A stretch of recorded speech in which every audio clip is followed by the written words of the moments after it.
بسم اللہ الرحمن الرحیم۔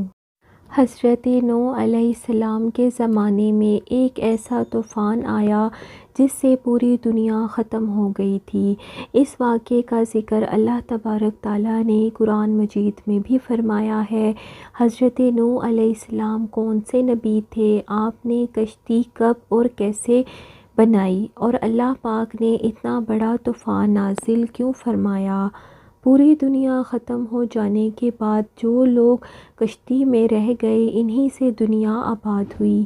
حضرت آدم علیہ السلام کے زمانے کے بعد سے ان کی اولادیں دنیا میں بہت پھولی بڑھیں، لیکن ایک مدت گزر جانے کے بعد وہ لوگ خدا کو بھلا چکے تھے۔ ایک خدا کے بجائے انہوں نے مٹی اور پتھر کے کئی بت بنا رکھے تھے۔ ابلیس نے انہیں اتنے کفر اور شرک میں مبتلا کر رکھا تھا۔ یہ لوگ حضرت آدم علیہ السلام، حضرت شیش علیہ السلام اور حضرت ادریس علیہ السلام کی تعلیمات کو بھلا چکے تھے۔ حضرت ادریس علیہ السلام کو وفات پائے سینکڑوں برس گزر چکے تھے۔ اللہ تعالیٰ نے ان میں حضرت نوح علیہ السلام کو اپنا نبی بنا کر بھیجا۔ ان کے والد کا نام لمک تھا اور وہ حضرت آدم علیہ السلام کے بیٹے حضرت شیش کی اولاد میں سے تھے۔ حضرت نوح اللہ کے پہلے رسول ہیں جنہوں نے اپنی قوم کو تبلیغ کی۔ آپ پہ کتابیں نازل ہوئیں اور سب سے پہلے آپ کی قوم پر عذاب نازل ہوا۔ حضرت نوح علیہ السلام کی قوم ملک عراق کے گرد و نواح میں آباد تھی۔ آپ نے اپنی قوم کو اسلام کی دعوت دی اور فرمایا، میں تم لوگوں کو کھول کھول کر درس سنانے آیا ہوں اور یہ پیغام دینے آیا ہوں کہ اللہ کے سوا کسی کی عبادت نہ کرو۔ اگر تم اسی طرح کفر و شرک میں مبتلا رہے تو مجھے ڈر ہے کہ کہیں اللہ تم پر عذاب نہ نازل فرما دے۔ حضرت نوح علیہ السلام کی قوم نے اس تبلیغ کے جواب میں آپ کو جھوٹا قرار دیا اور آپ کی دعوت کا انکار کر دیا، اور یہ کہا کہ اگر تم اپنی دعوت سے باز نہ آئے تو ہم تمہیں پتھروں سے قتل کر دیں گے۔ اس دور میں لوگوں کی عمر کافی لمبی ہوا کرتی تھی، لہٰذا حضرت نوح علیہ السلام نے کافی لمبی عمر پائی تھی۔ آپ نے اپنی قوم کو 950 سال تک تبلیغ کی اور بے انتہا کوشش کی کہ وہ آپ پر ایمان لے آئے اور شرک سے توبہ کر لیں، مگر ان پر کوئی اثر نہ ہوا۔ اللہ تعالیٰ نے اپنے نبی کے اطمینان کے لیے آپ کی طرف وحی فرمائی۔ جن کی قسمت میں ایمان کی دولت تھی وہ ایمان لے چکے، ان کے سوا کوئی ایمان لانے والا نہیں ہے، اس لیے آپ ان کے لیے غمزدہ نہ ہوں۔ اب مہلت کی گھڑی ختم ہونے والی ہے۔ اللہ نے حضرت نوح علیہ السلام کو حکم دیا کہ کھجور کے درخت بوئیں۔ آپ نے کھجور کے درخت لگانا شروع کر دیے۔ آپ کی قوم کے لوگوں نے آپ کے پاس آ کر آپ کا مذاق اڑایا کہ ایسا شخص جس کی عمر 900 سال ہونے کو ہے، اب وہ کھجور کے درخت لگا رہا ہے۔ اس طرح 50 برس گزر گئے اور کھجور کے تمام درخت لمبے اور مضبوط ہونے کو ہو گئے۔ پھر اللہ تعالیٰ نے حکم دیا کہ اب ان کھجور کے درختوں کو کاٹیں اور ان لکڑیوں کی کشتی بنائیں۔ جب حضرت نوح درخت کاٹنے لگے تو لوگ پھر سے آپ کا مذاق بنانے لگے کہ اس نے پہلے درخت لگائے، اب درخت بڑے ہو گئے ہیں تو اس کو کاٹنے لگا ہے۔ یہ لوگ مذاق بناتے لیکن آپ صبر کر جاتے۔ جب آپ درخت کو کاٹ کر کشتی بنانے لگے تو وہ لوگ دوبارہ سے آ گئے۔ اللہ پاک نے اپنے نبی کو لکڑیاں کاٹ کر تختہ بنانے کے ہنر سے نوازا تھا، لہٰذا آپ نے ان لکڑیوں کو کاٹ کر تختہ بنانا شروع کر دیا۔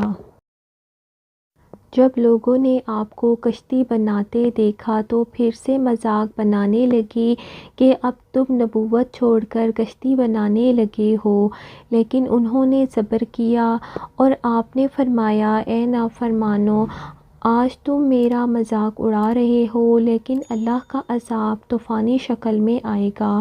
اس وقت تمہیں حقیقت کا پتہ چل جائے گا، مگر افسوس اس وقت تمہارے پاس کوئی توبہ قبول نہیں ہوگی۔ جب عذاب الہی کا وقت ہوا تو اللہ تعالیٰ نے حکم دیا کہ ہر جانور پرند کا ایک ایک جوڑا اس میں رکھ لو، اور جو لوگ ایمان لے آئے ہیں انہیں بھی سوار کر لو۔ حضرت نوح علیہ السلام نے اللہ کا حکم سنتے ہی سب کو سوار کر لیا اور عبادت الہی میں مصروف ہو گئے۔ آخر کار طوفان کے آثار ظاہر ہونے لگے اور دیکھتے ہی دیکھتے زمین کے ہر گوشے سے پانی ابلنے لگا۔ آسمان سے طوفانی بارش، ہر چیز بہا لے جانے کے در پر تھی، گویا قیامت کا منظر تھا۔ کشتی پہاڑ جتنی اونچی لہروں پر دوڑ رہی تھی۔ حضرت نوح علیہ السلام نے اپنے بیٹے کنعان کو دیکھا جو ایک اونچے مقام پر موجود تھا۔ آپ نے فرمایا، اے میرے بیٹے، تم اس کشتی پر سوار ہو جاؤ اور یہاں کافروں کے بیچ مت رہو۔ اس نے کہا کہ ابا، میں ایک اونچے مقام پر چڑھ گیا ہوں اور میں پانی سے بچ جاؤں گا۔ حضرت نوح نے فرمایا کہ یہاں عذاب الہی سے کوئی نہیں بچ پائے گا، اور اس گفتگو کے درمیان ایک بڑی لہر پانی کی اس پر آ گئی اور وہ پانی میں غرق ہو کر مر گیا۔ طوفانی لہر اتنی اونچی تھی کہ اس نے روئے زمین پر تمام پہاڑوں کو اپنے اندر چھپا لیا تھا۔ زمین پر کوئی بھی چیز سلامت نہ تھی، سب کچھ ختم ہو چکا تھا، صرف حضرت نوح کی وہ کشتی تھی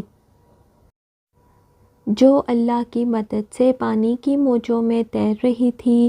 روایتوں کے مطابق اس کشتی میں 80 لوگ تھے، ہر کسی کے ساتھ اس کا جوڑا موجود تھا۔ وہ لوگ کشتی میں تقریباً 150 دن تک رہے۔ اس کے بعد کشتی کا رخ جبل جودی کی طرف پھیر دیا گیا جہاں وہ ٹھہر گئی۔ پھر حضرت نوح نے زمین کی خبر لینے کے لیے ایک کوے کو بھیجا۔ کوے نے زمین پر مردار دیکھے تو ان پر جھپٹ پڑا اور تاخیر کی، جس کی وجہ سے آپ نے ایک کبوتر کو بھیجا۔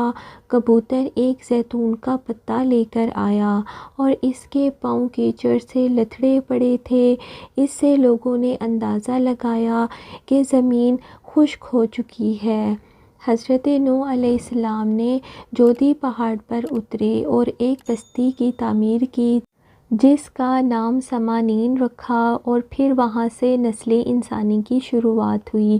یونان، مصر، ہندوستان اور چین کی مذہبی کتابوں میں ایسی روایات بیان کی جاتی ہیں جن میں ایک عظیم سیلاب کا ذکر ہے۔ زیادہ تر مذہبی کتابوں میں کشتی کا ذکر ملتا ہے جس میں زیادہ تر بچ جانے والوں نے نسل انسانی کو باقی رکھا۔